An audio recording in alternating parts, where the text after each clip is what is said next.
What does this 100-year-old poem say about the general attitude of white Australia towards Aboriginal people? This is an illustrated print from 1950 of an original Christmas carol poem titled Australian Christmas Carol, written by Alice H. Allnutt in about the year 1930. Here reprinted with decoration, black and white woodcut-style illustration by James Phillips, published courtesy of the Sydney Morning Herald.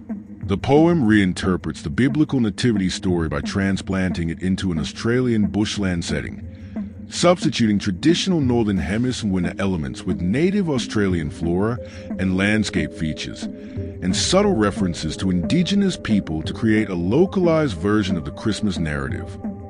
However, this reinterpretation exposes the poem's Aboriginal aspects as tokenistic and derogatory, embedding colonial tropes that diminish Indigenous presence to mere ignorance in a landscape repurposed for Christian symbolism, ultimately serving to assimilate Australian identity into a white settler framework without genuine respect for Aboriginal sovereignty or spirituality.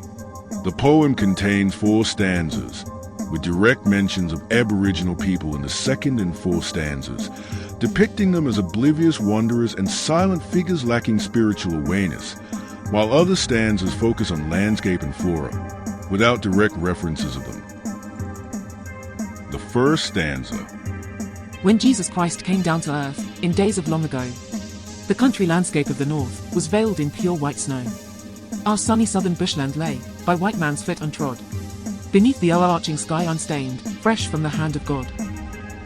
This captures the poet's cheerful excitement in swapping snowy foreign Christmases for Australia's sunny open spaces, fondly calling the bushland untrodden by white man, unstained, and fresh from God's hand, as if it were a lovely blank slate with no real history worth mentioning before Europeans arrive, brushing aside any inconvenient ancient Indigenous occupation as irrelevant to this charming new Christian setting.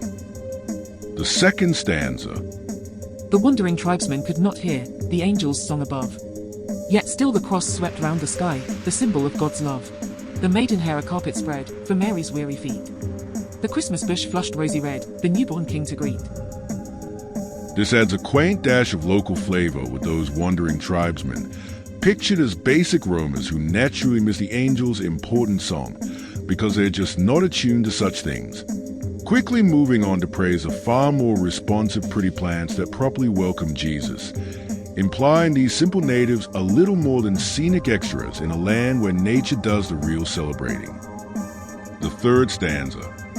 Mimosas, gold and frankincense hung sweet upon the breeze. For myrrh of pain the blood-red sap dripped down the forest trees. The flame trees burned their signal fires from height to distant height. All birds sang carols gay to him the Lord of Light. This continues to highlight how wonderfully Australian trees supply the gifts, proving the poet's sweet conviction that local botany outshines everything else needed for the story. It depicts flame trees and birds merrily taking charge of announcing and singing, filling the supposed empty bush with joyful noise where people evidently contribute nothing noteworthy. The fourth stanza. The Christmas bells hung, red gold beads, upon each slender stem, like fringe of scarlet and of gold, upon the high priest's hem. Where man dumb, the virgin bush, to God the glory gave, who sent his only son to earth, the lost to seek and save. This nicely likens Christmas bells to sacred trimmings, then observes that man stays dumb, while the virgin bush glorifies God better anyway, subtly putting down those earlier tribesmen as dull and silent in a pure, untouched wilderness that clearly never needed any prior human input, ending with the reassuring idea that Jesus came to save such lost folk in this remote place.